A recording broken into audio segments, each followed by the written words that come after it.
ang kulatilian po dito, sabi ng mga experts natin, veterinaryo, kailangan po 100% wala pong ASF. Hanggat merong trace ng ASF, hindi po pwede sabihin na wala ng ASF. So, yun po. Ted Cordero ulit, GMA News Online. Status of ASF in the country. Ano-anong probinsya o syudad na po ang ASF-free? And may new outbreaks po ba? Na-record na monitor ng DA. Ito po, as of April 27, 2020, ang apektado po ay 8 regions, 25 na probinsya, 210 cities, 876 barangay. At ang nakakal na po, ibig sabihin pinatay, dahil may ASF ay may 282,436. Yan po ay napakaliit na porsyento ng kabuuang population ng baboy sa buong bansa na umaabot sa 12 million. Okay?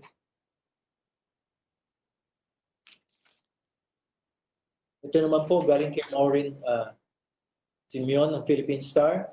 The DA has revised projection for this year's agri-performance amid COVID. Sabi niya, ang earlier target po ng Department of Agriculture is 2% for 2020. Ang sagot po namin dito ay, sabi po ni Secretary, hintayin po natin ang ginagawang review. I-review po ng aming policy and planning and other experts to come up with new numbers, estimates, and this will be vetted with the private sector. At yung lalo po yung mga private industry, yung malalaking nagko-contribute sa ating economy. Ang grains, livestock, and fisheries, malalaki po yan. 50% ng economy na agriculture ay kalahati niyan sa crops. No? And then about 25% na livestock and then 25% thereabouts na fisheries. Okay?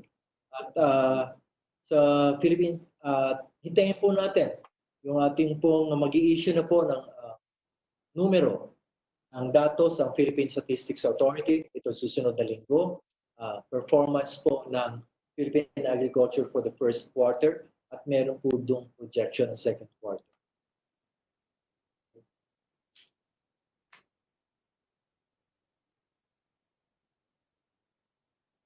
Pareho na rin po ito. Nasagot ko na rin po ito kay Business World, kay Revin Chabe. Ganon din po ang tanong niya tungkol sa performance ng agriculture.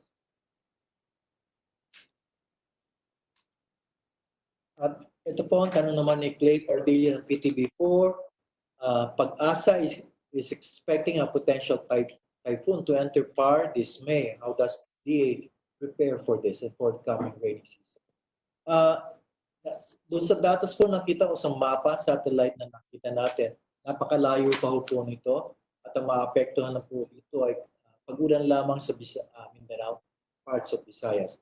Makakabuti po ito, hindi mang hina lang po, but we'll give you advisory through the DA Operations Center ng Field Operations Service on if ever this typhoon or low pressure area will enter PAR.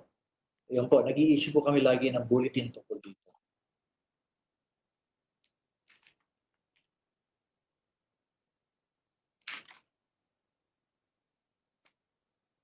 Ito po, kay Shyla Francisco ng ABC5.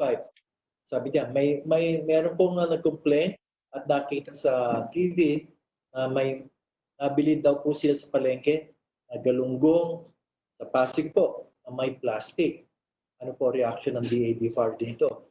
Yan po ay tinangguri na natin sa BFAR na matagal na po itong issue nito at wala pong plastic na nakabalot doon po. Kung meron man, magastos po yun. Ang binabalot na isa-isa yung galunggong. Di po ba? So, ito po ay part daw po ng skin or balat ng galunggong. Matagal po kasi ang pagka-freeze nito. Okay?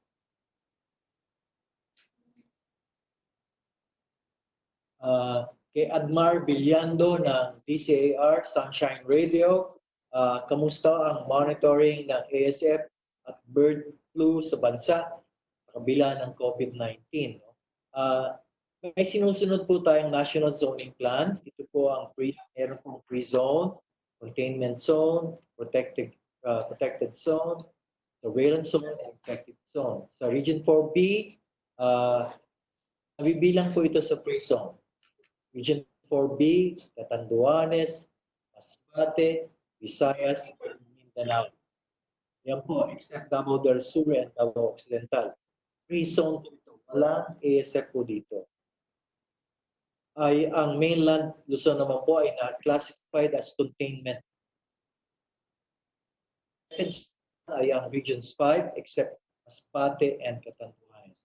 And Region 1 except Pangasinan. Protected zone po yan. Ang Cordillera Administrative Region, Region 2 are basically free from ASF except for some municipalities in CAR. So maliliit lang po ito. Yung mga, hindi po buong riyon, maliliit lang pong mga munisipyo doon sa CAR at Region 2. Sa Regions 3, Central Luzon, 4A, Calabarzon, ito po ay surveillance zone. Ibig sabihin, ito po ang binabantayan natin dahil malaki ang swine population dito, both commercial and backyard sa dalawang region natin. So meron pa rin pong mga ASF areas dito. Ang panghuli, infected zone na may confirmed ASF ay ang mga probinsya ng Benguet, Ifugao, Kalinga, Mountain Province, La Union, Pangasinan, Cagayan, Isabela, Nueva Vizcaya, Bataan, Bulacan, Nueva Ecija, Pampanga, Tarlac, Aurora, Batangas, Cavite, Laguna, Quezon, Rizal, Camarines Sur, Davao del Sur, and Davao Occidental. Yan po ang mga infected zone. Ibig sabihin, meron pa pong confirmed ASF dito. Babalik na po ba ang operasyon sa sektor ng agri at fisheries sa ECQ at GCQ? Ano po ang epekto nito sa ekonomiya sa sektor ng agriculture? Yan po ang tanong ni Admar Villando ng DCAR. Opo, nung pa man po ay binigyan ng nag-recommend ng Department of Agriculture Secretary William Dar sa IATF na binigyan ng pass na po yan. Sabihin, lahat po ng kinonsider po ang magsasaka at mangingisda as frontliners. So ibig sabihin, they can move freely to and fro their farms and fishing grounds mula sa kanilang bahay po. Siya pa rin nagtanong, si Admar Villando ng DCAR, Sunshine Radio, ilang LGU na po ang nakipag-tie up sa DA hinggil sa Kadiwa. Meron na pong 14 LGUs sa Metro Manila except Malabon and Valenzuela. Meron pa rin do sa Caloocan. Used to be a partner before but they have their own now. Meron po, ganun po ang maganda rito dahil po sa maganda yung Kadiwa, mismo mga LGU na po ang nagpapatuloy at kanilang ginagawa na nilang mobile stores po, mobile stores ang ginagawa. Bumitaw na po ang DA doon at ang nagme-maintain na po mismo ang local government. So, napakaganda po nito. Ito po, Annabel Surara, DCEC, may tanong tungkol sa fisheries.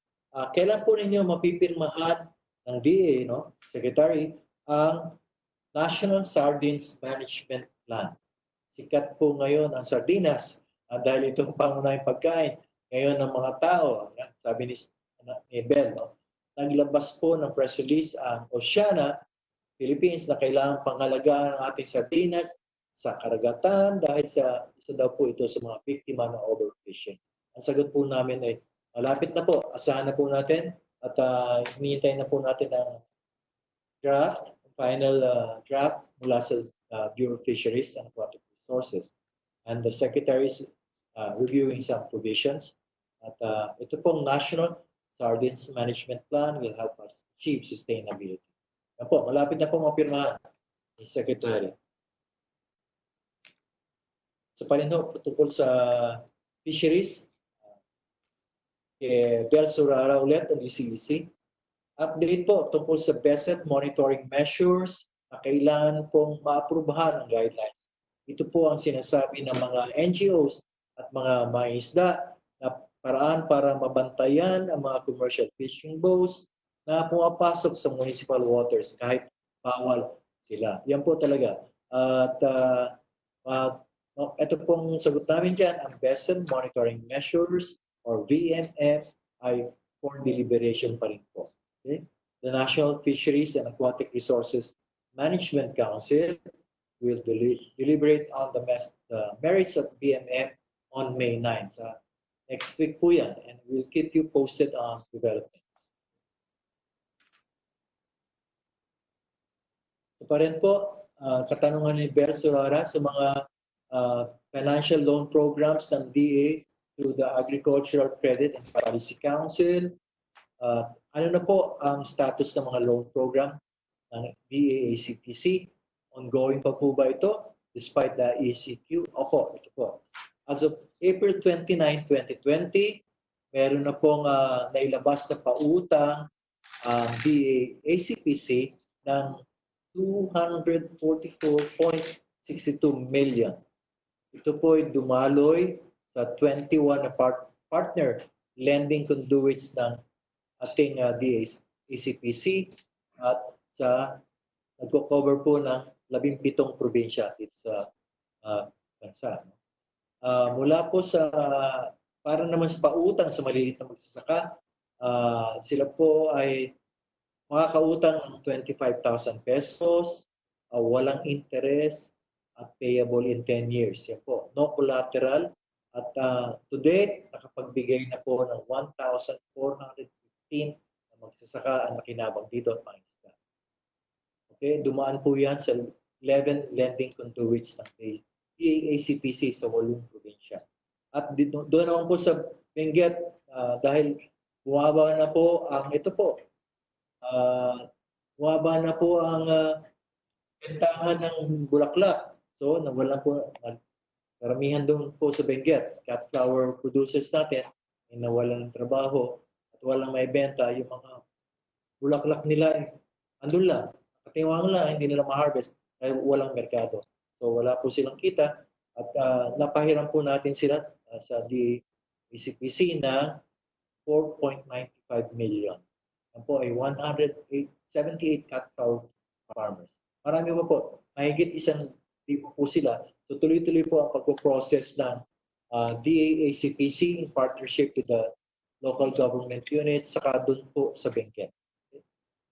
Doon naman po sa micro and small enterprises, nakapagpahiram po tayo ng 160.5 million na pondo pautang sa iba't ibang 21 micro and small enterprises sa 18 probinsya.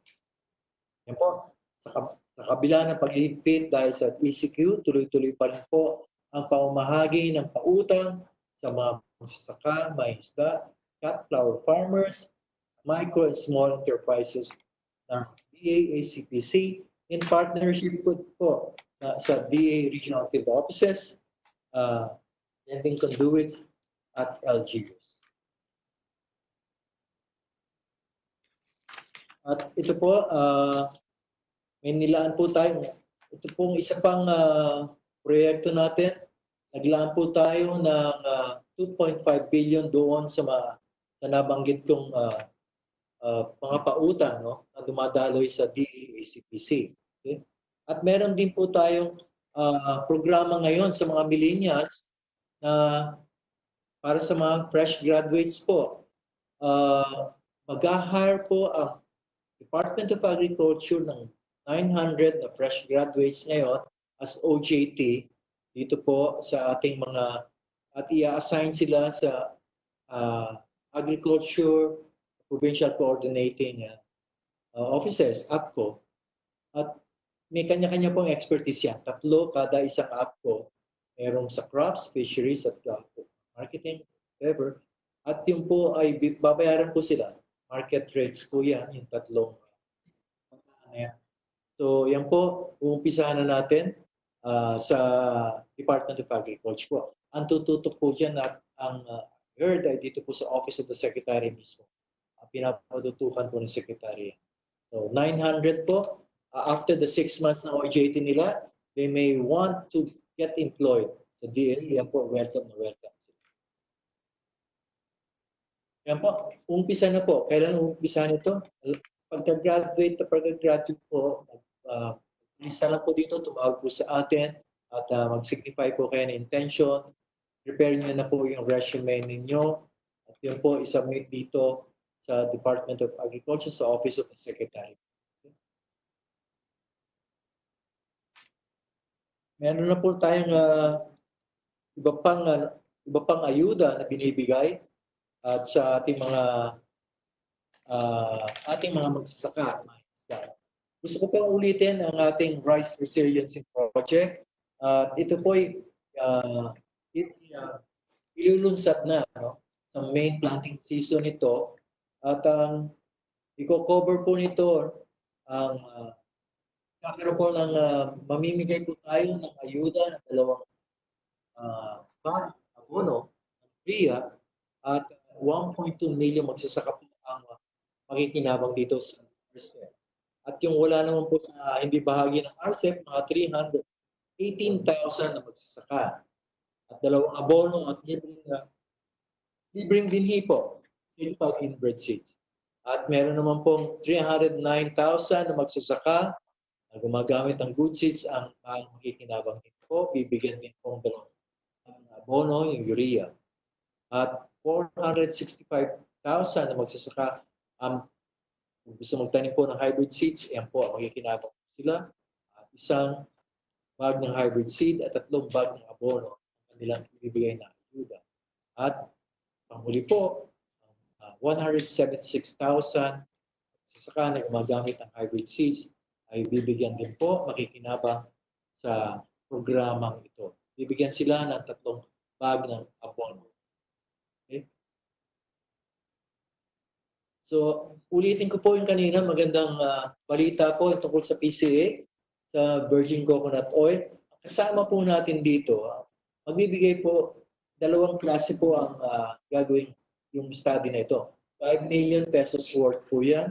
Ang katuwang po natin dito ay ang DOST, Food and Nutrition Research Institute, ang Philippine Center for Health Research and Development, Region 4A ng DOST, ang DOH, UP, PGH, and other research groups such as that of Professor Fabian Antonio Dairit ng Ateneo de Manila University. 2 po ang parts ng pag-aaral na ito. Una, ay magkakaroon po ng community-based modified clinical study on the use of BCO involving persons under investigations for COVID-19 infection who exhibit symptoms of the virus, which is being done with FNRI. Okay?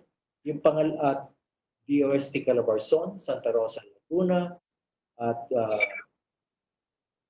Medical City ng South Luzon. Ang pangalawang part po nito ay yung magsiserve po, mamimigay doon sa mga pasyente nyo ng virgin coconut oil as a supplement to the daily treatment regimen.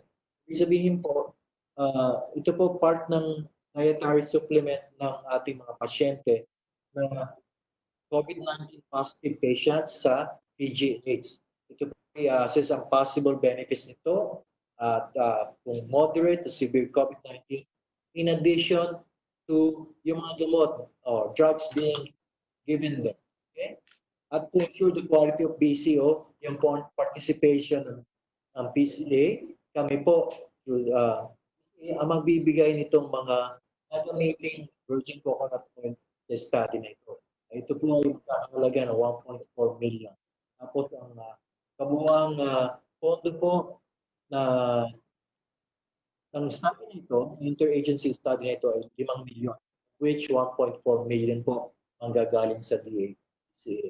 Nga po ni Secretary kanina, Secretary William Dar, kung kailangan pa ng dagdagan ng pondo, well and good, madali po yung usapan po nila, favorable po yan sa PCA board, action po kanila kaagad. So again, we look forward to having or to ating mismong BCO sa Pilipinas na may kontribusyon para masugpo ang BCO dito sa buong mundo. No? Meron po tayong konting contribution.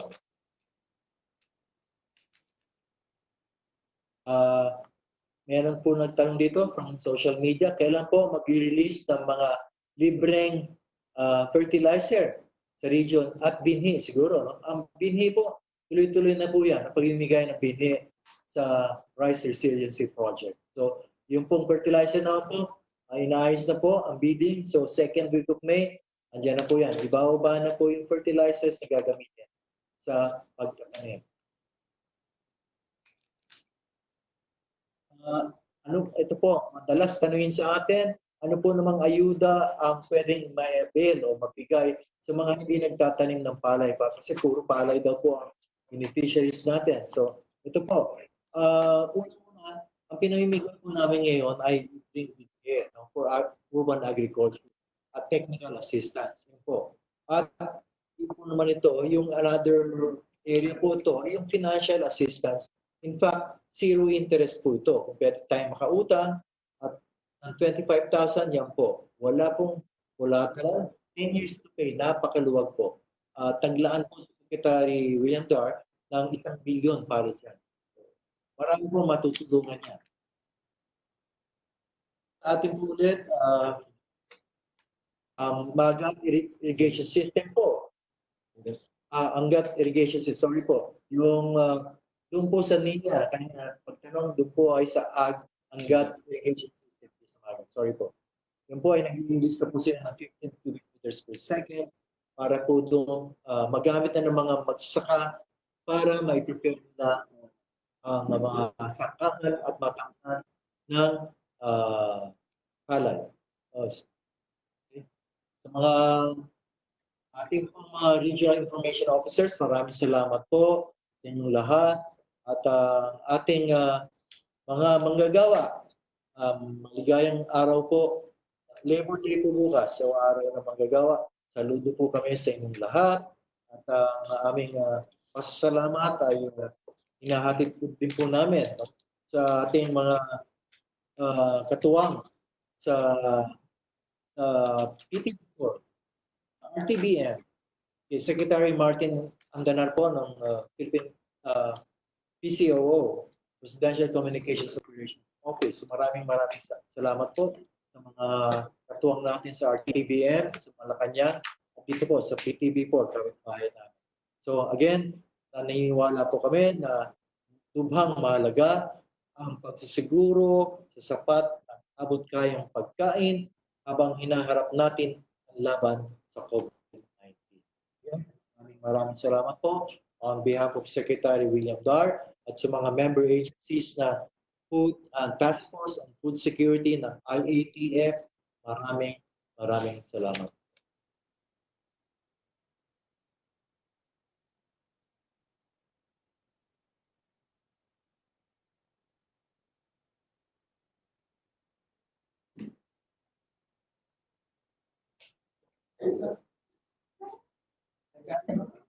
Sabi.